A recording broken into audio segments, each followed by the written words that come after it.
నమస్తే, welcome to Vande Bharat. నేను మీ అమోఘ్ దేశపతి అన్న. నమస్కారం. నమస్తే. ఎలా ఉన్నారు? ఫైన్.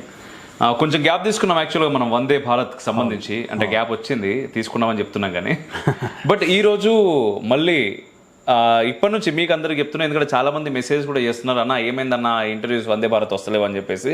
చాలా రెగ్యులర్గా వస్తాయి, మాటిస్తున్నాం అన్న. మీరు కూడా మాటిచ్చేసి థ్యాంక్ యూ. చాలా హాట్ హాట్ హాట్ ఇప్పుడే సిఏఏ అంటే దీని గురించి అని చెప్పేసి హాట్ అని ఎందుకు అంటున్నా అంటే ఎవరికో మేనేజ్ చేసేదైతే ఇది కాదు. అయినప్పటికీ కూడా ఈ బిల్లు తెస్తాము అని చెప్పేసి ఇన్ని రోజుల నుంచి అని దాదాపు చాలా అంటే ఒక సంవత్సరాల గ్యాప్ కూడా వచ్చిన తర్వాత ఈరోజు ఫైనల్గా సిఏఏ బిల్లు తీసుకొస్తున్నాం అంటున్నారు. బట్ ఇప్పటికీ కూడా చాలామంది వ్యతిరేకిస్తున్నారు. ఫస్ట్ ఆఫ్ ఆల్ సిఏఏ అంటే ఏంది ఒకసారి విపులంగా మీ నుంచి. ఇప్పుడు చాలామందికి ఇప్పుడు సిఏఏ వద్దనే వాళ్ళు కొంతమంది, సిఏఏ కావాలనే వాళ్ళు కొంతమంది. మనకు యూట్యూబ్లో వెళ్ళి స్వరా భాస్కర్ సిఏఏ అని టైప్ చేసి కొడితే ఒక వైరల్ వీడియో వస్తుంది అనమాట. ఒక శాటిలైట్ ఛానల్లో, జాతీయ ఛానల్ యాంకర్ ఒక ఆమె ఉంటుంది, లేడీ యాంకర్ ఉంటుంది. ఆమె ప్రజెంటరు స్వరా భాస్కర్ ఏదేదో మాట్లాడబోడానికి పోతుంటుంది అనమాట ఆవేశంగా. ఈ దేశం ముస్లింలకు నష్టం జరుగుతుంది అది ఇది అంటే, అసలు రూల్స్ రాలేదు కదా. రూల్స్ రానప్పుడే సిఏఏ ద్వారా భారతదేశ ముస్లింలకు నష్టం ఎట్లా జరుగుతుంది అంటావు నువ్వు అని ఆమె క్వశ్చన్ ఒక సింగిల్ క్వశ్చన్ అడిగితే అది చెప్పకుండా స్వరా భాస్కర్ తిప్పి చెప్తుంటుంది అనమాట. ఇట్లాంటి స్వరా భాస్కర్లు మన దగ్గర చాలామంది ఉన్నారు. మన దేశంలో ఒక రాగా నాయకత్వంలో అనేక స్వరాలు పనిచేస్తుంటాయి ఇటువంటివి. కాబట్టి ఈ రాహుల్ గాంధీకి అభిమానించే వాళ్ళు కావచ్చు, ముస్లింలను అడ్డుపెట్టుకొని పబ్బం గడుపుకోవాలనుకునే ఇతర రాజకీయ నాయకులు కావచ్చు, ఇవాళ పొద్దున కూడా మమతా బెనర్జీ హడావుడిగా సెక్రటేరియట్లోనే ఒక ప్రెస్ మీట్ పెట్టి ఒక అనౌన్స్మెంట్ చేసింది. ఏమని అంటే, రూల్స్ రాలే అప్పటికి, ఇంకా సిఏఏకి సంబంధించిన రూల్స్ కేంద్ర హోంమంత్రిత్వ శాఖ అప్పటికి పెట్టకముందే మమతా బెనర్జీ ఏం చెప్పిందంటే, రూల్స్ ఏమన్నా ఉండనియండి, మేము వ్యతిరేకిస్తున్నాం అంటే, అక్కడ ఏమన్నా ఉండనియండి, మేము వ్యతిరేకిస్తున్నాం అని చెప్పేసి స్టేట్మెంట్ ఇచ్చి వెంటనే ఏమంటదంటే, ఇదే పౌరుల మధ్యలో ఎటువంటి వివక్ష చూపించేది, వీళ్ళు వాళ్ళని మధ్యలో తేడాగా చూపించే ఏ దాచేటిని కూడా మేము ఒప్పుకోము, మేము వ్యతిరేకిస్తున్నామని చెప్పడం. కాబట్టి సిఏఏ విషయంలో ఫస్ట్ ఆఫ్ ఆల్ చాలామందికి అసలు అదేంటో తెలియదు అనేది నిజం. కానీ తెలిసిన వాళ్ళు కావాలని మిగతా వాళ్ళని గందరగోళం పరుస్తున్నారు అనేది కూడా ఇంకొక ఇంపార్టెంట్ విషయం. ఇక్కడ ఒకటన్నా, అయితే సిఏఏ గురించి మీరు చెప్పబోయే ముందు అసలు సిఏఏ గురించి తెలియకుండానే ఇంత వ్యతిరేకత దేశంలో ఎందుకు వచ్చిందంటారు? అదే చెప్తున్నా. ఇప్పుడు ఎప్పుడో 2002లో గుజరాత్లో అల్లర్లు జరిగినాయి. అల్లర్లకి మోడీ కారకుడు కాదు. మోడీ ఎవరికి చెప్పి పంపించి కొట్లాడుకోండి అని చెప్పలేదు ఆయన. కానీ ఇప్పటికీ మోడీ అంటే హిందూ ముస్లిం వ్యతిరేకి అని, బీజేపీ అంటే ముస్లింల మీద దాడులు చేసే పార్టీ అని, ఇట్లా ఒకటి ముందే ఫిక్స్ అయిపోయి ఉన్న వాళ్ళు చాలామంది ఉన్నారు మన దగ్గర. అందులో నిజం ఉందా అబద్ధం ఉందా అనే చర్చ వదిలేద్దాం. అండ్ మరొక విషయం, అక్కడ ఫిక్స్ అయిన వాళ్ళు కూడా ముస్లింల కంటే కూడా కమ్యూనిస్టులు ఎక్కువ మంది ఫిక్స్ అయిపోయారు. అటు ఇటు కొంతమంది ముస్లింలు కూడా దీంట్లో చాలా పెద్ద బ్యాచ్ ఉంటుంది. ముస్లింలు అనే వాళ్ళని దగ్గర నుంచి లబ్ధి పొందడం కోసం, అంటే వాళ్ళు వేసే ఓట్ల కోసము కాంగ్రెస్ వాళ్ళు, కమ్యూనిస్టులు, ప్రాంతీయ పార్టీలు, కమ్యూనిస్టులకు ఒక్కరికే పేరు వచ్చింది కానీ ప్రాంతీయ పార్టీలు ఏం తక్కువ కాదు. కేరళలో కమ్యూనిస్టు సిపిఎం ప్రభుత్వం ఏమంటుంది, సిఏఏ మాకొద్దు అని మేము తీర్మానం చేస్తాం అసెంబ్లీలో అంటది. అట్లనే మమతా బెనర్జీ ప్రాంతీయ పార్టీ. సో ప్రాంతీయ పార్టీలు, కమ్యూనిస్టులు కాంగ్రెస్ గురించి అయితే చెప్పేదే లేదు. షహీన్ బాగ్ అని చెప్పి దాదాపు సంవత్సరం పాటు ఢిల్లీలో వీధులన్నీ హైజాక్ చేసేసి గందరగోళం చేసి ఎర్రకోట దగ్గర అరాచకం సృష్టించి ఇటువంటి అన్నిటి అసాంఘిక కార్యకలాపాలు అన్నిటి వెనుక కాంగ్రెస్ ఉంటుంది. ఈ మధ్య ఏదైనా సరే మేము అధికారానికి రావడం కోసం ఏదైనా చేస్తామనేది వీళ్ళ ఉద్దేశం. అట్లా చేసే క్రమంలో సిఏఏ కూడా వీళ్ళకి ఒక అస్త్రంలాగా దొరికింది. ఇందులో ప్రభుత్వం తరఫున కొంత వైఫల్యం ఉందా అంటే, తీవ్రంగా ప్రజల్లోకి సిఏఏ అంటే ఏంటి అనే విషయం చెప్పడంలో కొంతవరకు అయితే మోడీ ప్రభుత్వం కమ్యూనికేషన్ గ్యాప్ వచ్చింది. ఇంకా బాగా చెప్పుంటే ఇంత కొంచెం మార్పు ఉండేదేమో. కాకపోతే ఇక్కడ జరిగేది ఏంటంటే, పడుకున్నోడిని లేపుతాం, పడుకున్నట్టు నటిస్తున్న వాళ్ళని మనం ఏం చేయలేం. అట్లా సిఏఏ అనేది ముస్లింలకు వ్యతిరేకమని ముందే డిసైడ్ అయ్యి వాడు మనం ఏం చెప్పినా వినట్లేదు అంటే ఇక మనం చేయగలిగేది ఏం లేదు. అందుకే చెప్తున్నాను కదా, సిఏఏ అనేది భారతదేశ ముస్లింలకి, ఫర్ ఎగ్జాంపుల్ మనం భారతదేశ ముస్లింలు అంటే మన హైదరాబాదీలకు ఫస్ట్ గుర్తొచ్చే అపర ముస్లిము, గొప్ప వీర ముస్లిం ఎవరు? అసదుద్దీన్ ఓవైసీ. సిఏఏని వ్యతిరేకిస్తాడు మనోడు, కరెక్టే. కానీ అసలు అసదుద్దీన్ ఓవైసీ పౌరసత్వాన్ని రద్దు చేసే అవకాశం సిఏఏ వాళ్ళు ఉంటుందా? అసదుద్దీన్ ఓవైసీ కాదు, ఓల్డ్ సిటీలో ఉన్న ఏ నిరుపేద ముస్లింని కూడా ఎవ్వరూ పౌరసత్వం తీసుకోవడానికి అవకాశం లేదు. మన రాజ్యాంగం అంత బలహీనంగా రాయలేదు. మతం ఆధారంగా కానీ అంటే లేకపోతే వాడి పట్ల మనకున్న రాజకీయ ద్వేషం కారణంగా కానీ ఎవరి పౌరసత్వం ఎవరు రద్దు చేయడానికి మన దేశంలో ఛాన్స్ లేదు. సిఏఏ అనేది భారతదేశ హిందువులు, ముస్లింలు, పార్సీలు, జైనులు, బౌద్ధుల గురించి సంబంధించింది కాదు. సిఏఏ అనే చట్టం, సిటిజన్షిప్ అమెండ్మెంట్ యాక్ట్ అనే చట్టం దేనికి సంబంధించింది అంటే ఇది December 9న పార్లమెంటులో లోక్సభలో ఆమోదం పొందింది. December 11వ తేదీ 2019లో రాజ్యసభలో ఆమోదం పొందింది. దీని ద్వారా జరగబోయేది ఏంటంటే పాకిస్తాన్, బంగ్లాదేశ్, ఆఫ్ఘనిస్తాన్ ఈ 3 ముస్లిం మెజారిటీ దేశాలు ఏవైతే ఉన్నాయో, ముస్లిం మెజారిటీ దేశాలే కాదు, ఇవి ఇస్లామిక్ దేశాలు. అంటే ప్రజాస్వామ్యంగా నడుస్తున్న దేశాలు ఏం కాదు ఇవి. వాళ్ళ రాజ్యాంగంలో వాళ్ళు చెప్పుకుంటున్నది ఏంటి, మా దేశాలు ఇస్లామిక్ దేశాలని చెప్పుకుంటున్నారు. చెప్పుకోవడమే కాకుండా ఇప్పుడు పాకిస్తాన్ తీసుకుంటే 1947లో విడిపోయినప్పుడు మన దేశం నుంచి ఆ దేశంలో దాదాపు 20 నుంచి 25% మించి హిందూ మైనారిటీలు ఉండేవాళ్ళు. ఆ హిందూ మైనారిటీలు వాళ్ళు ఎక్కడ పోయినారు? ఇవాళ 2% కంటే తక్కువ పాకిస్తాన్లోకి వచ్చేసింది. బంగ్లాదేశ్లో కూడా 6-7% కంటే మించి లేరు ఇప్పుడు. అంటే ఈ మొత్తం ఏ దేశంలో కూడా 10% మించి లేకుండా ఏమైంది. ఆఫ్ఘనిస్తాన్ అయితే మరీ దుర్మార్గం. అమెరికా వదిలిపెట్టి వెళ్ళిపోయినప్పుడు తాలిబాన్లు వచ్చి మళ్ళీ రాజ్యాధికారం చేజిక్కిచ్చేసుకున్నారు, కాబూల్ని ఆక్రమించుకున్నారు. వెంటనే అక్కడ ఉన్న సిక్కు మైనారిటీలు ఎవరైతే ఉన్నారో వాళ్ళని భారతదేశం విమానం పంపించి తీసుకొని రావాల్సి వచ్చింది మన దగ్గరికి. ఒకవేళ తేకపోయి ఉంటే ఏమయ్యేది? మతమన్నా మారాలి, లేదంటే ప్రాణమన్నా పోగొట్టుకోవాలి. స్త్రీలకైతే మానాలు కూడా పోతుంటాయి. పాకిస్తాన్లో రెగ్యులర్గా జరిగేది ఏంటంటే 16 ఏళ్ల లోపు, 12 ఏళ్ళు, 13 ఏళ్ల బాలికలు ఉంటారు కదా, హిందూ బాలికలు, వాళ్ళని కిడ్నాప్ చేయడము, బలవంతంగా పెళ్ళిళ్ళు చేసేసుకోవడము, మత మార్పిడి చేయడము, హిందూ బాలికలకు సంబంధించిన వాళ్ళ ఇంటి మగవాళ్ళు ఎవరన్నా ఉంటే వాళ్ళ మీద దాడులు చేసి చంపేయడము. అంటే అక్కడ పాకిస్తాన్లో హిందూ మైనారిటీలకు భద్రత లేదని కాదు, అసలు పాకిస్తాన్లో ఏ మైనారిటీకి భద్రత ఉండదు. ముస్లిమ్స్లలోనే ఒక భాగం అని చెప్పుకునే అహ్మదీయాల మీద, సున్నీల మీద కూడా దాడులు జరుగుతాయి. కానీ వాళ్ళకంటే తీవ్రంగా హిందువుల మీద, మిగతా క్రిస్టియన్లు కూడా చాలాసార్లు దాడులకు గురవుతుంటారు పాకిస్తాన్లో. అందుకు మోడీ సర్కార్ చేసింది ఏంటంటే ఈ సిఏఏ చట్టం ద్వారా పాకిస్తాన్, ఆఫ్ఘనిస్తాన్, బంగ్లాదేశ్ ఈ దేశాల్లో నుంచి మన దగ్గరికి వచ్చిన 2014కి ముందు, ఇప్పుడు వస్తున్న వాళ్ళ గురించి కాదు యాక్చువల్గా ఈ చట్టం, 2014కి ముందు ఎవరైతే వచ్చి ఇక్కడ స్థిరపడ్డారో ఆ స్థిరపడ్డ హిందువులు, క్రిస్టియన్లు, బౌద్ధులు, జైనులు, పార్సీలు వీళ్లకు మేము పౌరసత్వం ఇస్తున్నాం, ఎటువంటి డాక్యుమెంట్స్ అక్కర్లేకుండా అని ఈ చట్టం చేశారు అన్నోళ్ళు. జై శ్రీరామ్. రిఫ్లెక్షన్కి మీరు ఇస్తున్న ప్రతి రూపాయి మాకు ఎంతో విలువైంది. మిమ్మల్ని నమ్ముకొని మాత్రమే రిఫ్లెక్షన్ వచ్చింది, నిలబడింది, తొలి అడుగులు వేస్తోంది. కానీ ఒక్కటి మాత్రం నిజం, ఇంకా చేయాల్సింది చాలా చాలా చాలా మిగిలి ఉంది. దానికి మీ సహకారం మాకు ఎంతో అవసరం. ఆర్థికంగా లేదా ఛానల్కి సంబంధించిన ఎడిటింగ్ సిస్టమ్, కెమెరాలు, లైవ్ సెటప్, లైట్స్ లాంటి పరికరాల రూపంలో అయినా సహాయపడాల్సిందిగా కోరుతున్నాం. చాలా గట్టిగా చెప్పగలం, మీరిచ్చే ప్రతి రూపాయికి 100 రెట్ల అవుట్పుట్ ఖచ్చితంగా ఇస్తాము. మన రిఫ్లెక్షన్ సనాతన కాన్క్లేవ్ మీరందరూ చూసే ఉంటారు. అందులో మొదటి మెట్టు ఎక్కే ప్రయత్నం మాత్రమే ఈ కాన్క్లేవ్. 2014 కంటే ముందు ఉన్నవాళ్ళు ఓకే, అక్కడ నుంచి వచ్చి శరణార్థులు అంటాం కదా, అంటే వాళ్ళకి అక్కడ ప్రాణానికి రక్షణ లేదు, మానానికి రక్షణ లేదు, ఆస్తికి రక్షణ లేదు, బతకడమే నరకప్రాయంగా తయారైంది. అప్పుడు ఏం చేస్తారు? ఎక్కడికో దగ్గర పారిపోయి వచ్చినప్పుడు చాలా దేశాలు, ఇప్పుడు సిరియా నుంచి చాలా మంది యూరోప్కి పారిపోయారు. నేను అదే అడగబోతున్నాను. యాక్చువల్లీ వాళ్ళందరినీ జర్మనీ యాక్సెప్ట్ చేసింది కదా, జర్మనీ, ఫ్రాన్స్, కొంతమంది బ్రిటన్లో ఉన్నారు. ఈ దేశాలన్నీ ఇప్పుడు వాళ్ళ వల్ల అనేక ఇబ్బందులు కూడా పడుతున్నాయి. అక్కడి నుంచి వచ్చిన ముస్లిం శరణార్థుల వల్ల ఎన్ని ఇబ్బందులు పడ్డా సరే వాళ్ళని భరిస్తూనే ఉన్నారు. అంటే వాళ్ళకి సకల సౌకర్యాలు ఇవ్వడము, వాళ్ళకు విద్యా ఉద్యోగాలు, లేకపోతే వాళ్ళకి తిండి, ఆకలితో చచ్చిపోకుండా ఉండేటట్టు చూడడం, ఇవన్నీ యూరోపియన్ దేశాలు చేస్తున్నాయి. అట్లా మన దేశంలో కూడా మయన్మార్ నుంచి వచ్చిన రోహింగ్యాలతో సహా అందరూ ఉన్నారు. కానీ సిఏఏ చట్టం ద్వారా ముస్లింలకు కాకుండా ఇతరులకే ఎందుకు ఇస్తున్నారు అంటే, ఈ ముస్లిం మెజారిటీ దేశాలు ఏవైతే ఉన్నాయో, అందుకే మయన్మార్ కలపలేదు దీంట్లో. మయన్మార్ బుద్ధిస్టుల మెజారిటీగా ఉన్న దేశం. పాకిస్తాన్, ఆఫ్ఘనిస్తాన్, బంగ్లాదేశ్ ఈ 3 దేశాల్లో అత్యధిక జనాభా ముస్లింలది. అంతేకాక 3 రాజ్యాలు కూడా ప్రజాస్వామ్యబద్ధంగా నడవకున్నా సరే ఇస్లామిక్ రాజ్యాలను ప్రకటించుకున్నాయి అఫీషియల్గా. ఈ ప్రకటించుకున్న రాజ్యాల్లో మైనారిటీలకు విపరీతమైన అభద్రత, విపరీతమైన ప్రమాదం, వాళ్ళ అస్తిత్వమే ప్రశ్నార్థకంగా మారుతుంది. కాబట్టి అక్కడి నుంచి వచ్చిన మైనారిటీలు అంటే సహజంగా ముస్లింలు కాదు. ఈ 3 దేశాలు పాకిస్తాన్, ఆఫ్ఘనిస్తాన్, బంగ్లాదేశ్లో మైనారిటీలు అంటే ఎవరు? ముస్లింలు కాకుండా వేరేవారు. వాళ్ళు ఇక్కడికి వస్తే మేము పౌరసత్వం ఇస్తామని చెప్తున్నారు.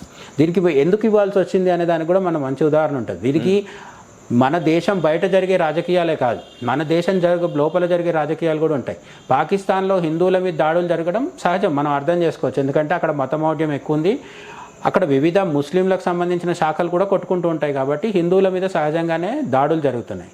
అక్కడ నుంచి పారిపోయి రాజస్థాన్లోకి వచ్చిన కొంతమంది హిందువులు ఉన్నారు. మొన్న 4 రాష్ట్రాల, మన తెలంగాణతో పాటు 4 రాష్ట్రాల అసెంబ్లీ ఎన్నికలు జరిగినాయి కదా, అందులో రాజస్థాన్లో కాంగ్రెస్ ప్రభుత్వం ఓడిపోవడానికి కొంత ముందు, 1 నెల 2 నెలల ముందు పాకిస్తాన్ నుంచి వచ్చి ఎన్నో దశాబ్దాలుగా రాజస్థాన్ జైపూర్ ప్రాంతంలో ఉంటున్న హిందూ వలస శరణార్థులు ఉంటారు కదా, వాళ్ళ గుడిసెలు పాపం రాజస్థాన్ వీళ్ళు విపరీతమైన ఎండ ఉంటుంది.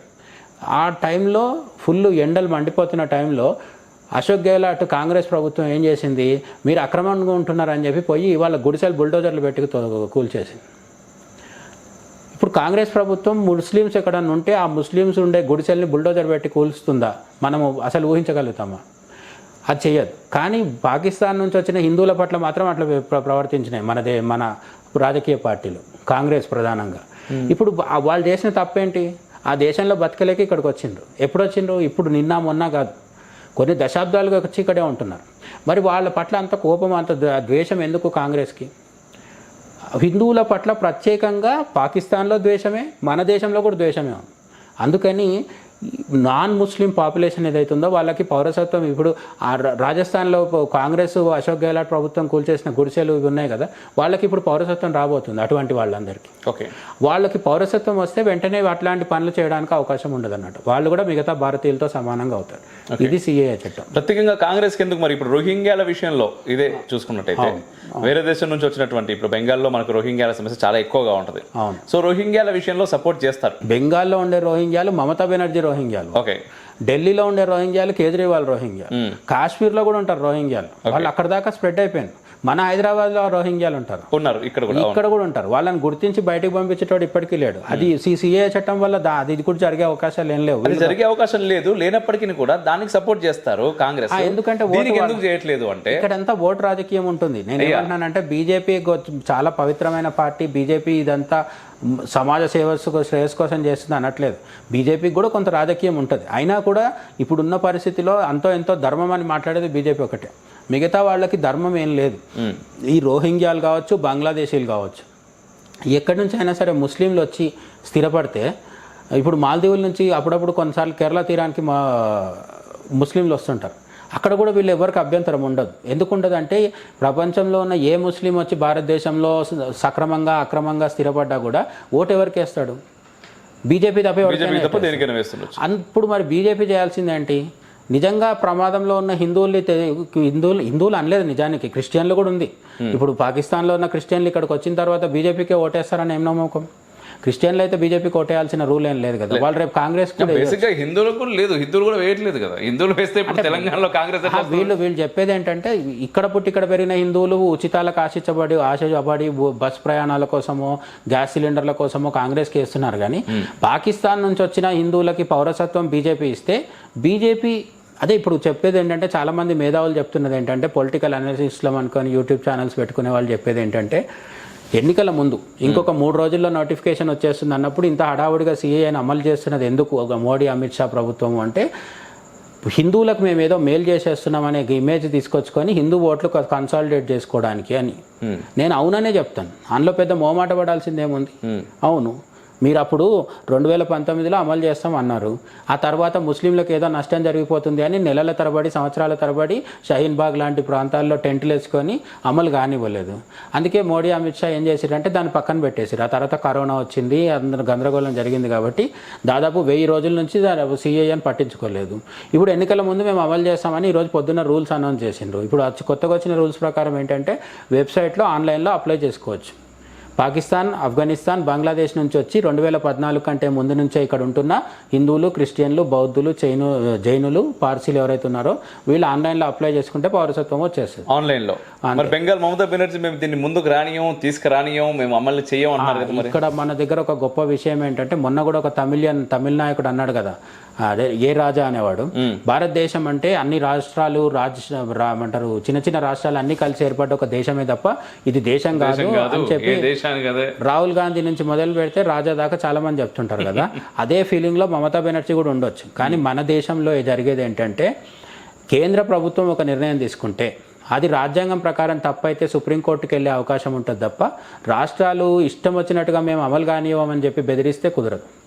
కొన్ని విషయాలు ఇప్పుడు విద్య లేదా రోడ్లు వీధి దీపాలు ఇటు రేషన్ ఇటువంటి వాటిలో విషయంలో రాష్ట్ర ప్రభుత్వాలకి అవకాశం ఉంటుంది. కానీ ప్రతి అంశాన్ని కేంద్ర ప్రభుత్వం ఏ నిర్ణయం తీసుకున్నా మేము అమలు కానివ్వమంటే మాత్రం కుదరదు. అందుకే కదా మన ఇందిరాగాంధీ అప్పట్లో ఎమర్జెన్సీ పెట్టింది కదా. అప్పుడున్న రాష్ట్ర ప్రభుత్వాలు అన్నీ ఎందుకు వ్యతిరేకించలేకపోయినాయి మరి? అంటే ఎమర్జెన్సీ పెట్టేలాంటి అతి అరుదైన అవకాశాలు కూడా మన రాజ్యాంగం కేంద్ర ప్రభుత్వానికి ఇచ్చింది. అది మంచిగా వాడుకుంటామా చెడుకు వాడుకుంటామా అనేది తర్వాత విషయం. ఇందిరాగాంధీ తన పదవి పోతుందని చెప్పి చేసింది ఆ పని. కానీ ఒకవేళ నిజంగా ఏదైనా యుద్ధం వస్తే చైనాతో పాకిస్తాన్తో అప్పుడు కేంద్ర ప్రభుత్వానికి రాష్ట్ర ప్రభుత్వాలను రద్దు చేసి పారేసి మొత్తం ఎమర్జెన్సీ పెట్టుకునే అవకాశం కూడా ఉంది. కాబట్టి సిఏఏ చట్టం అనేది అమలు చేయాలని ఒకసారి కేంద్ర హోంశాఖ నిర్ణయం తీసుకుంటే ఎవరికైనా నచ్చకపోతే సుప్రీంకోర్టుకి వెళ్ళడం తప్ప వేరే మార్గం అయితే లేదు. ఇప్పుడు ప్రొఫెసర్ నాగేశ్వరరావు లాంటి వారు ఇంతకుముందే మనం టీవీ ఛానల్లో చూసాం, ఏదో డిబేట్ కూడా జరుగుతుంది సిఏఏకి సంబంధించి. మరి అక్కడ మతం ఆధారంగా మీరు పౌరసత్వం ఎట్లా ఇస్తారు, మన రాజ్యాంగంలో ఏ రోజైనా అలా చేశారా అని చెప్పేసి ఆయన మాట్లాడుతూ ఉన్నారు. దానిపైన మీ అభిప్రాయం? మతం ఆధారంగా పౌరసత్వం ఇవ్వడం తప్పు, నేను కూడా చెప్తాను. కానీ మతం ఆధారంగా వివక్ష జరిగి పాకిస్తాన్లో హిందువులు కాబట్టే వాళ్ళ మీద దాడి జరుగుతుంది కదా. మామూలుగా వాళ్ళు కూడా ఒకవేళ ముస్లింలు అయితే దాడి జరిగేదా? వాళ్ళు దేశం వదిలిపెట్టి ఇక్కడికి వచ్చేయాల్సిన అవసరం ఉండేదా? బంగ్లాదేశ్లో అయినా సరే, ఇప్పుడు ఏ దేశంలో అయితే పక్క దేశాలలో ఎక్కడైతే వాళ్ళు హిందువులు కాబట్టి, క్రిస్టియన్లు కాబట్టి, బౌద్ధ జైనులు కాబట్టి, సిక్కులు కాబట్టి వాళ్ళ మీద దాడి జరుగుతుంది. మతం ఆధారంగా దాడి జరుగుతుంది కాబట్టి మతం ఆధారంగానే ఇక్కడ పౌరసత్వం ఇవ్వడం జరుగుతుంది. అది ఎవరికి? విదేశాల్లోంచి వచ్చిన వాళ్ళకి. మతం ఆధారంగా మేము ఇవ్వము పౌరసత్వం అంటే అప్పుడు మన దేశంలో ఉన్న ముస్లింలకు పౌరసత్వం పోతుంది. మన దేశంలోకి 25 కోట్ల మంది ముస్లింలు ఉన్నారు అనుకుందాం.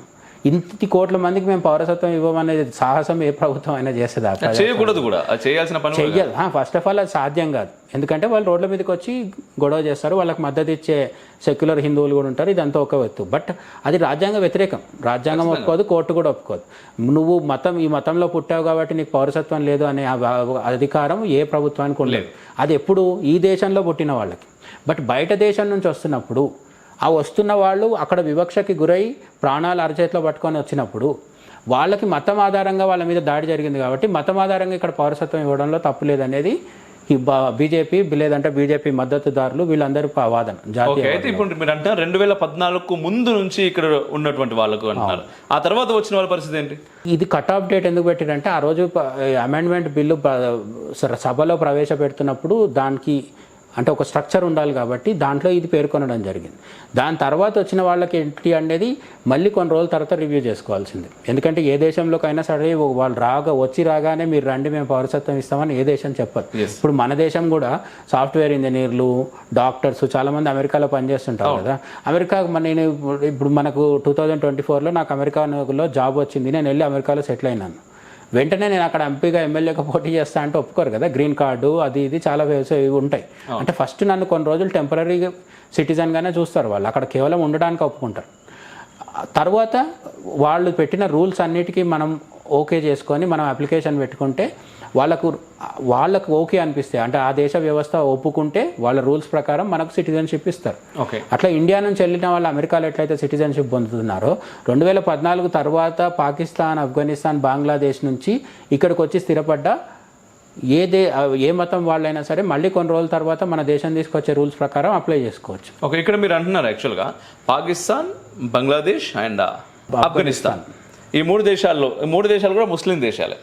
మరి శ్రీలంక కూడా ఉంది, మన చుట్టే ఉంది.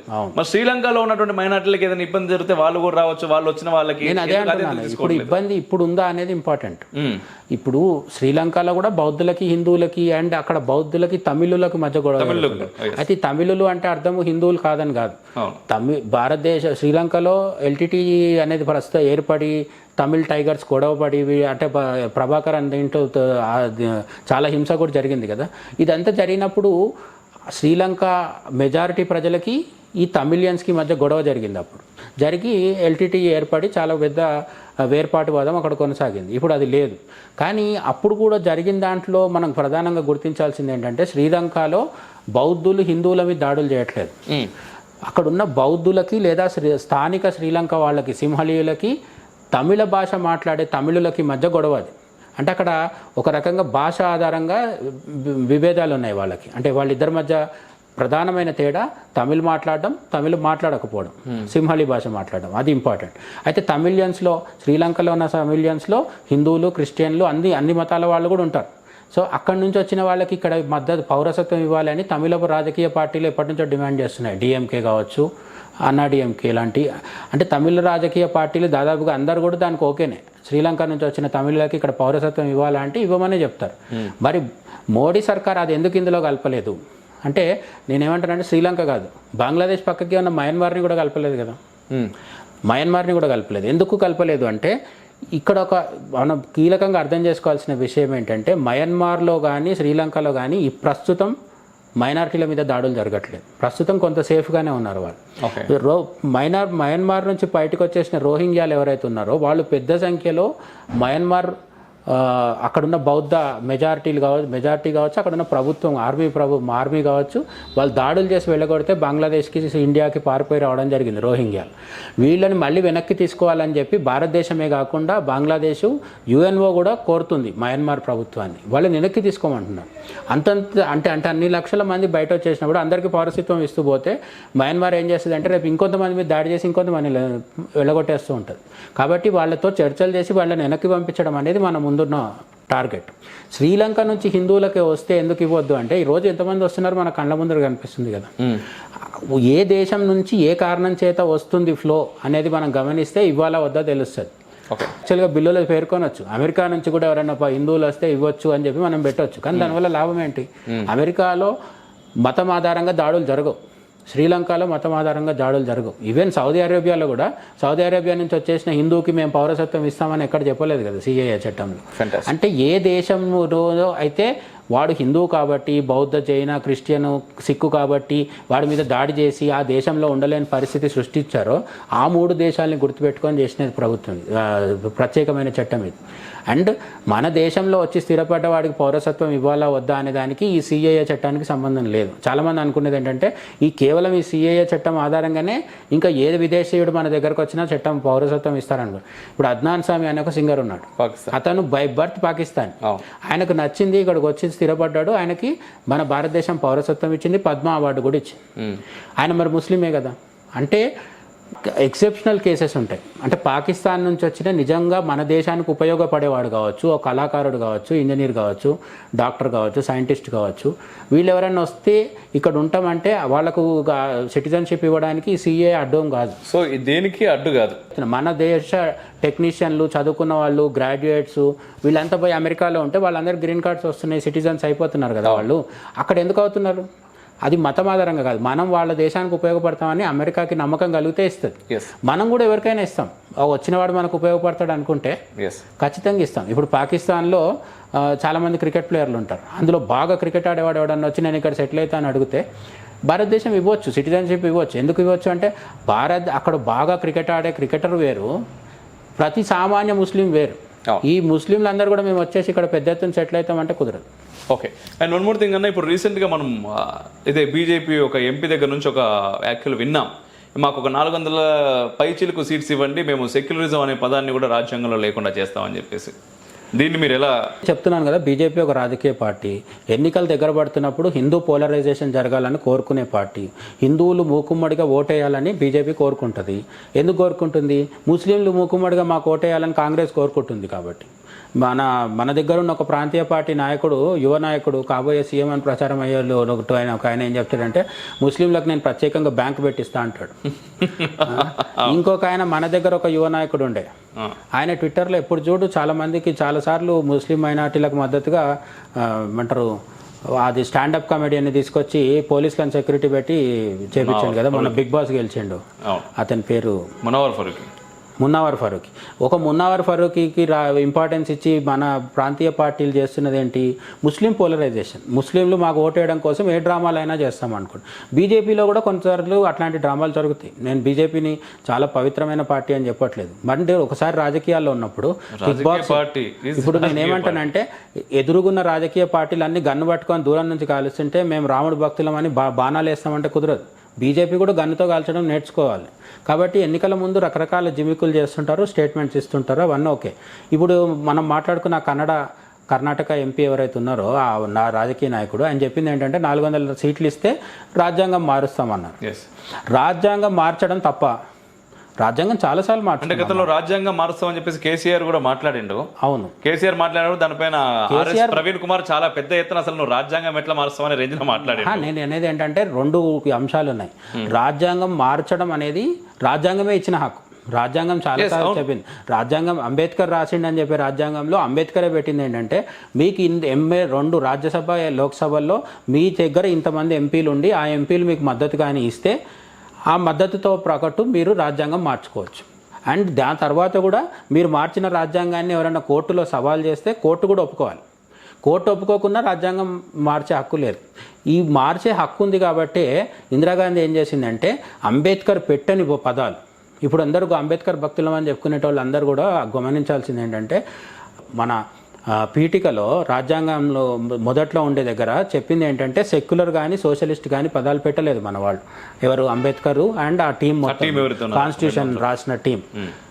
ఇందిరాగాంధీ ఎమర్జెన్సీ కాలంలో పార్లమెంట్లో ఎటువంటి చర్చ లేకుండా ఎంపీలు ఎవరు మద్దతు పలికినా పలకకున్నా కూడా తన సొంత నిర్ణయంతో సెక్యులర్ సోషలిస్ట్ అని యాడ్ చేసేసారు. బీజేపీ వాళ్ళు ఇప్పుడు కాదు ఎప్పటి నుంచో చెప్తుంది ఏంటంటే అందులో సెక్యులర్ అనే పదం చర్చ జరగకుండా పెట్టింది. రాజ్యాంగ పద్ధతి అంటే రాజ్యాంగం ప్రకారం పాటించాల్సిన పద్ధతి పార్లమెంటరీ ప్రాసెస్ పాటించకుండా ఎమర్జెన్సీ టైంలో గుత్తాధిపతి అంటే ఎంపీలకు ఎటువంటి పవర్ లేనప్పుడు ఎంపీలందరూ హౌస్ అరెస్ట్ అయిపోయి ఎక్కడిదక్కడ ఉండిపోయినప్పుడు ఢిల్లీలో కూర్చొని సెక్యులర్ అనే పదం యాడ్ చేసిండు కాబట్టి దాన్ని తీసేస్తామంటున్నారు. సెక్యులర్ అనే పదం తీసేయడం వేరు, భారతదేశంలోంచి సెక్యులర్ తత్వం పోవడం వేరు. నిజానికి భారతదేశంలో సెక్యులర్ ఇది లేకపోతే హిందూ మతంలో సహజంగా సెక్యులరిజం ఉంటుంది. గుర్తుపెట్టుకోవాల్సింది ఏంటంటే ఇప్పుడు మనం రాజ్యాంగం ఎప్పుడు రాసుకున్నాం? 1950 ప్రాంతంలో రాసుకున్నాం. మన దేశంలోకి ఇస్లాం ఎప్పుడు వచ్చింది? రాజ్యాంగం రాకముందే వచ్చింది కదా. అంతకుముందు ఆ తర్వాత క్రిస్టియానిటీ వచ్చింది. ఇంకా ముందు యూదులు కూడా వచ్చారు. ఎప్పుడో వేల సంవత్సరాల కింద 100 సంవత్సరాల కింద వచ్చిన యూదులు, పార్సీలు ఇప్పటికీ మన దగ్గర ఉన్నారు. వాళ్ళు 500 మంది ఉన్నా 1000 మంది ఉన్నా మనం వాళ్ళ మీద పడి దాడి చేసి వాళ్ళని ఏమి మత మార్పిడి చేయట్లేదు. హిందూ మతం సహజంగా పక్కకు వేరే మతాలు ఉంటే డిస్టర్బ్ చేసే మతం కాదు. హిందూ మతం సహజంగా సెక్యులర్. ఇక్కడ మనం వచ్చి మళ్ళీ సెక్యులర్ అని పదం రాసుకొని రాజ్యాంగంలో పెట్టుకోవాలి. సెక్యులర్ అని పదం రాసినా పర్లేదు కానీ ఆ సెక్యులర్ అనే పదం రాయడం ద్వారా వీళ్ళు జరిగేది నష్టం జరుగుతుంది. సెక్యులర్ అనే పదాన్ని ఉపయోగించుకొని ఇప్పుడు ఈ సెక్యులర్ అనే పదం యాడ్ చేసిన తర్వాత ఏమైందంటే అది ఒక డ్రామా లాగా ఒక నినాదం లాగా మారిపోయింది. ఆ నినాదాన్ని అడ్డుపెట్టుకొని ఏం చేస్తున్నారంటే బీజేపీ ఇతర పార్టీలన్నీ ఏం చేస్తున్నాయంటే ముస్లింల ఓట్లు రాబట్టుకోవడానికి, క్రిస్టియన్ ఓట్లు రాబట్టుకోవడానికి సెక్యులర్ పదం వాడుతున్నారు. అప్పుడు మరి బీజేపీ ఏం చేస్తుంది? మెజారిటీల ఓట్లను పోలరైజ్ చేసుకోవడం కోసం మేము ఆ సెక్యులర్ పదం తీసేస్తామంటున్నాం. నిజానికి సెక్యులర్ పదం తీసేసే హక్కు పార్లమెంట్కు ఉంది. ఎందుకు? అది సరైన చర్చ జరగకుండా పెట్టింది కాబట్టి. ఒకవేళ నిజంగా బీజేపీని అడ్డుకొని సెక్యులర్ అనే పదం ఉంచాలి అని కాంగ్రెస్కి, కమ్యూనిస్టులకి వీళ్ళందరికీ ఉంటే వీళ్ళు పార్లమెంట్లో అడ్డుకోవచ్చు. పార్లమెంట్లో అడ్డుకునే అంత శక్తి వీళ్ళకి లేదు. ఇప్పుడు వీళ్ళ బాధ అది. Okay, last but not least అన్న ఇంకో క్వశ్చన్తో దీన్ని ఎండ్ చేద్దాం ఈ రోజుకి. అయితే ఇప్పుడు హిందుత్వ రాష్ట్రం కావాలి, హిందూ దేశంగా భారతాన్ని ప్రకటించాలని చెప్పేసి చాలామంది తమ వాణిని బయటకు వినిపిస్తూ ఉన్నారు. అయితే దాంట్లో భాగంగా ఈ సిఏఏ ఒకటే అనుకోవచ్చా? ఎందుకంటే బయట ఉన్నటువంటి హిందువులు ఎవరైతే వాట్ ఎవర్ మీరు ఎవరైతే అన్నారో మైనార్టీలని ఇక్కడికి తీసుకొచ్చేసి వాళ్ళకి పౌరసత్వం ఇస్తున్నారు అండ్ నెక్స్ట్ ఎన్ఆర్సీ రాబోతుంది అనేటటువంటి ఊహాగానాలు ఇంకా వినబడుతున్నాయి. అది ఇంకా ఊహాగానంగానే ఉన్నది. సో అది ఎంత త్వరలో రావచ్చు అండ్ హిందూ దేశంగా నిజంగానే ప్రకటించే అవకాశం ఎంతవరకు ఉంది? మన దేశంలో ముస్లింల సంఖ్య దాదాపు 25 కోట్లని ఒక అనాధికారిక అంచనా ఉంది. నిజంగా ఎంత ఉండొచ్చు అనేది వేరే చర్చ. బట్ కోట్ల మంది ముస్లింలు ఉన్నారు అనేది నిజం. అతిపెద్ద మైనారిటీలు, రెండో అతిపెద్ద మెజారిటీలు ముస్లింలే. భారతదేశంలో మెజారిటీలు హిందువులు అనుకుంటే రెండో అతిపెద్ద మెజారిటీలు ముస్లింలు. ఈ దేశంలో ఇన్ని కోట్ల మంది ముస్లింలు ఉన్నంతకాలం హిందూ రాజ్యాంగం ప్రకటిస్తానంటే అది లాభం లేని విషయం. అది ఊరికే పేరుకు మాత్రం హిందూ రాజ్యాంగాన్ని ప్రకటించేసుకుంటామంటే దానివల్ల గొడవలు అవ్వడం. హిందూ రాజ్యాంగం ప్రకటించినప్పుడు ఏదైతే ఈ ఉన్న ముస్లింలను ఏం చేస్తారు? ముస్లింలను తీసేయడం. ఇప్పుడు ఏది పూర్తిగా ఏది ముస్లిం రాజ్యంలో దానిలో మైనారిటీలుగా హిందువులు ఉన్నారు కదా. ఎక్కడ? వేరే దేశాల్లో. అప్పుడు ఏంటంటే ఎక్కువ హక్కులు ముస్లింలకు ఉంటాయి. ఎట్ ద సేమ్ టైం ఇక్కడ కూడా హిందూ రాజ్యాంగం ప్రకటించడం ద్వారా ముస్లింలందరినీ పంపించాలనే ఉద్దేశం పక్కన పెడితే ముస్లింలు ఉంటారు. ఎందుకంటే భారతీయులే, దాంట్లో ఎటువంటి డౌట్ లేదు. భారతదేశం కోసం ఆలోచించే ప్రతి ఒక్కడు అండ్ ఎవరైతే ఈ సెక్యులరిజం నిజంగానే అంటే ఏదో సెక్యులర్ పక్కన పెట్టుకొని మనం స్వార్థంగా ఆలోచించడం పక్కన పెట్టి సెక్యులరిజంలోని వాస్తవాన్ని వాడు తీసుకొని అలా ఉండేవాడు ఎవడైనా ఉండొచ్చు. కానీ భారతాన్ని హిందూ రాజ్యంగా ప్రకటించినప్పుడు ఏదైతే మనం ఆర్టికల్ 25 టు ఆర్టికల్ 29 ఏవైతే మాట్లాడతామో వీటన్నిటి గురించి, ఏది ఈ వక్ఫ్ బోర్డు చట్టాలు కానీ, లేకపోతే దేవాలయ భూములు కానీ, లేకపోతే ప్రత్యేకంగా దేవాలయాలకు సంబంధించి, హిందువులకు సంబంధించి కొన్ని విషయాల్లో ఏది రాజ్యాంగ పరంగా కూడా వీళ్ళని నొక్కిపడేయచ్చు, ఒత్తిపడేయచ్చు అనేది ఏవైతే ఉన్నాయో వాటన్నిటినీ మార్చి హిందువులకి ప్రత్యేక హక్కులు వస్తాయేమో అనేటటువంటి ఒక ఆలోచనతో హిందూ రాష్ట్రం అంటున్నారు తప్ప ఇక్కడ ఉన్నటువంటి ముస్లిం అందరినీ పంపించాలని ఎవరికి ఆలోచన లేదనుకుంటాను. నేను అదే చెప్పబోతున్నాను. హిందూ రాజ్యంగా ప్రకటించుకోవాలి అంటే రాజ్యాంగం ప్రకారం మనకు వెసులుబాటు ఉంది. ఏంటి అంటే మన రాజ్యాంగాన్ని మార్చొద్దు, శాశ్వతంగా ఇట్లనే ఉంచండి అని ఎక్కడా చెప్పలేదు. పార్లమెంట్ రాజ్యాంగం రాసిన రాజ్యాంగకర్తలే మనకు ఈ రాజ్యాంగాన్ని ఏ విధంగా మార్చుకోవాలి అనే క్లియర్ చాలా అధికారులు మార్చుకుంటూ వచ్చారు. కొన్నిటికి సింపుల్ మెజారిటీ చాలు, కొన్నిటికి 2/3 ఉండాలి. ఈ విధంగా ఒక్కొక్క దానికి ఒక్కొక్క లెక్కలు ఉంటాయి. ఈ లెక్కల ప్రకారం మన రాజ్యాంగంలో మౌలికమైన మార్పులు చేయాలనుకుంటే, ఇప్పుడు హిందూ రాజ్యం అనడం మనం పైకి చెప్పినంత ఈజీగా, హిందూ రాజ్యం అనేది రాజ్యాంగంలో చేర్చాలి అనుకుంటే ఈ సెక్యులర్ ఇట్లాంటి పదాలన్నీ తీసేయాల్సి ఉంటుంది. మైనారిటీ అనే పదంకి రెలవెన్స్ లేకుండా పోతుంది. అప్పుడు ఇది నెహ్రూ కాలంలో కూడా చర్చ వచ్చింది, మైనారిటీ అనే పదం ఉండాలా ఉండొద్దా అని చెప్పేసి. అప్పుడు కూడా రాజ్యాంగ అంబేద్కర్ లాంటి వాళ్ళందరూ మైనారిటీలు అనే పదం ఉండొద్దని చెప్పారు అనమాట. అంటే ఈ దేశము సెక్యులర్ అని ప్రత్యేకంగా చెప్పి మళ్ళీ దీంట్లో కొందరు మైనారిటీలని, కొందరు మెజారిటీలని ఇవన్నీ చెప్తే మనలాంటి దేశంలో సరైనది కాదని వాళ్ళు ఊహించి వద్దన్నారు. కానీ తర్వాత కాలంలో ఏంటంటే ఈ మైనారిటీ అనే పదం విపరీతంగా అంటారు బజ్వర్డ్ లాగా తయారైపోయింది. దానికి ఒక బ్రాండ్ ఏర్పడ్డది, ఎన్నికల్లో మంచి గిట్టుబాటు అయింది కొన్ని సంవత్సరాల పాటు. అందుకని ఈ సెక్యులరు మైనారిటీ అనే పదాన్ని విపరీతంగా వాడడం జరిగింది. ఇప్పుడు హిందూ రాజ్యాంగం ప్రకటించుకోవాలంటే ఫస్ట్ జరగాల్సింది ఏంటంటే బీజేపీకి ఒక 400 సీట్లు అనేది అయితే ప్రచారం జరుగుతుందో అంత భారీ మెజారిటీ వచ్చేసి, అట్లనే హిందూ బీజేపీ కాకుండా ఇప్పుడు ఒరిస్సాలో నవీన్ పట్నాయక్ ఇట్లాంటి వాళ్ళు ఉంటారు కదా, వీళ్ళందరూ కూడా హెల్ప్ చేసేసి కేవలం కొంతమంది కొన్ని పార్టీలు తప్ప, కాంగ్రెస్, ఎంఐఎం, సిపిఐ, సిపిఎం లాంటి పార్టీలు తప్ప మిగతా అందరూ ఏకమైపోయి రాజ్యాంగాన్ని సమూలంగా మార్చుకుంటే హిందూ రాజ్యం చేయొచ్చు. ఇది చాలా పెద్ద ప్రాసెస్ నేను చెప్పేది. అది దీని వ్యతిరేకంగా కోర్టుకు వెళ్ళి కోర్టులో జరిగే వాటిని కూడా తట్టుకోగలగాలి. ఎందుకంటే కోర్టు అడిగే ప్రశ్నలకు అన్నిటికో కేంద్ర ప్రభుత్వం ఆన్సర్ ఇవ్వాలి. మన దేశం అట్లా నడుస్తుంది, తప్పదు. అంటే అటువంటి చేసే ఆలోచన ఉందంటారా? అట్లీస్ట్ వాళ్ళకి ఉంటుంది. సంఘ్ పరివార్కి కావచ్చు, బీజేపీకి కావచ్చు, వాళ్ళ టార్గెట్ ఏంటంటే ఈ దేశాన్ని హిందూ ధర్మము, హిందూ సాంప్రదాయము, హిందూ నాగరికత ఆధారంగా సనాతన ధర్మము నీడలో నడిపించాలని వాళ్ళ ఉద్దేశం. అదే నేను ఇంతకుముందు చెప్పింది. మన దేశంలో ఉన్న కోట్లాది మంది ముస్లింలని తరిమేసేయాలి అనే దుర్బుద్ధి ఆర్ఎస్ఎస్కి కానీ బీజేపీకి కానీ ఎవరికీ లేదు. హిందూ సమాజానికి మొదటి నుంచి కూడా మిగతా మతాలని గౌరవించి తనతో పాటు ముందుకు తీసుకెళ్లడము, తనలో కలుపుకోవడం అనే అలవాటు వేల సంవత్సరాల నుంచి ఉంది. అదే రేపు హిందూ రాజ్యంగా ఉన్నాళ్ళు ఉంటుంది, హిందూ రాజ్యం అనే పేరు లేకున్నా కూడా ఉంటుంది. నేను చెప్పేది ఏంటంటే హిందూ రాజ్యం అనే పేరు ఉంటే ఇంతకుముందు నువ్వు అన్నట్టు ఏంటంటే కొన్ని రాజ్యాంగబద్ధమైన హక్కులు, వెసులుబాట్లు ఇవి వస్తాయి. అట్లనే మైనారిటీల పేరు మీద రాజకీయం చేసే అవకాశాలు ఈ మిగతా పార్టీలకు తగ్గిపోతుంది. అది చేస్తుందా బీజేపీ అంటే కనుచూపు మేరలో నాకు కనిపించట్లేదు. మనకి నిజంగా బీజేపీకి 272 సీట్లు రావు అని చెప్పి మొన్న 2014లో అనుకున్నాం. 282 వచ్చినాయి, 84. తర్వాత 2019లో 300 దాటుతుందని ఎవరు ఊహించినప్పుడు 303 వచ్చినాయి. సో మోడీకి అద్భుతాలు కొత్త కాదు. మనకు దేశానికి మోడీ ఒక అద్భుతం అయితే మోడీకి పర్సనల్గా అద్భుతాలు కొత్త ఏం కాదు. ఆయన నిజంగా ఆయన జాతకం బలంగా ఉండి 400 బీజేపీకే వచ్చినా, లేదు ఎన్డీఏకి 400+ వచ్చినా అనేక అద్భుతాలు జరగబోతే దాంట్లో హిందూ రాజ్యం అనేది కూడా యాడ్ చేస్తే చేయొచ్చు. కానీ అది చేసిన రోజు ఏం జరుగుతుందంటే ఇప్పుడు మన సిఏఏకి తర్వాత గొడవలు ఎట్లా అయినాయి షహీన్బాగ్లో, అటువంటి రోడ్డు మీద జరిగే గొడవలకి మనం రెడీగా ఉండాల్సి వస్తుంది. ఎందుకంటే ఇప్పుడు హిందూ రాజ్యం అని ప్రకటించిన వెంటనే ముస్లింలను రెచ్చగొట్టే కొన్ని ముఠాలు, వర్గాలు, నేను చెప్తుంటా కదా ఇప్పుడు ఇంటి దొంగలు, ఇంటర్నేషనల్ దొంగలు ఇద్దరు కలిసి పనిచేస్తుంటారు. సో వాళ్ళందరూ వీళ్ళని రెచ్చగొట్టే ఏం చేయాలి అనేది కూడా ఇప్పుడు బీజేపీ ఆలోచించుకొని ముందుకు పోవాల్సి ఉంటుంది. హిందూ రాజ్యం అనేది ప్రకటించడం అనే దానికంటే నేను చెప్పేది ఏంటంటే అసలు ఉన్న రాజ్యాంగాన్ని పక్కాగా అమలు చేయడం, అట్లనే ఈ సెక్యులర్ లాంటి కొన్ని అనవసర పదాలు ఏవైతున్నాయో వాటిని తీసేయడం, ఇవన్నీ మొదటి దశలు. అట్లనే యూసీసీ అమలు చేయడం. ఇప్పుడు మనం మోడీ మళ్ళీ 3వ ప్రధాని అయిన తర్వాత జరగబోయే ప్రధాన నిర్ణయాలలో యూసీసీ కూడా ఉండొచ్చు. ఈ యూసీసీ అమలు చేయడం మొదలు పెడితే ఏమవుతుందంటే ఆటోమేటిక్గా ఈ మతాల మధ్యలో ఉన్న విభేదాలు, తేడాలు ఇవన్నీ పోతాయి. కాబట్టి బీజేపీ ఏంటంటే హిందూ రాజ్యం అని ప్రకటించి ఫార్ రైట్ వింగ్ ఇమేజ్ సంపాదించుకొని బయట విదేశాల నుంచి కూడా ఇప్పుడు మనకి ఇక్కడనే కాదు, పాకిస్తాన్, టర్కీ, మాల్దీవులు లాంటి పిచ్చి దేశాలు కొన్ని ఉంటాయి. వీళ్ళు కూడా ఇంకా తెల్లారి నుంచి యుఎన్ఓలో రచరచ చేయడం మొదలు పెడతారు. అటువంటి వివాదాస్పదమైన నిర్ణయాల కంటే నా ఉద్దేశం ఏంటంటే యూసీసీ కావచ్చు, రాజ్యాంగం నుంచి సెక్యులర్ పదం తీసేయడం కావచ్చు, ఇటువంటి చిన్న చిన్న నిర్ణయాలు తీసుకుంటూ క్రమంగా దానికి హిందూ రాజ్యం అనే దానికి నేపథ్యాన్ని సృష్టించుకుంటే అప్పుడు చేయొచ్చు.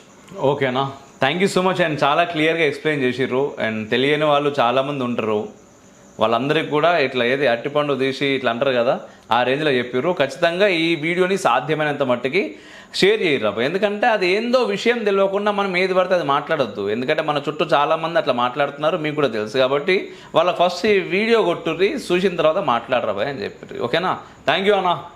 జై శ్రీరామ్. శత్రుమూకల చెర నుండి దేశ రక్షణ నీ ధ్యేయమైతే నీ అవసరం ఇక్కడుంది. Please do subscribe, like and share. దద్దరిల్లేలా పక్కనున్న గంట కూడా కొట్టుర్రి.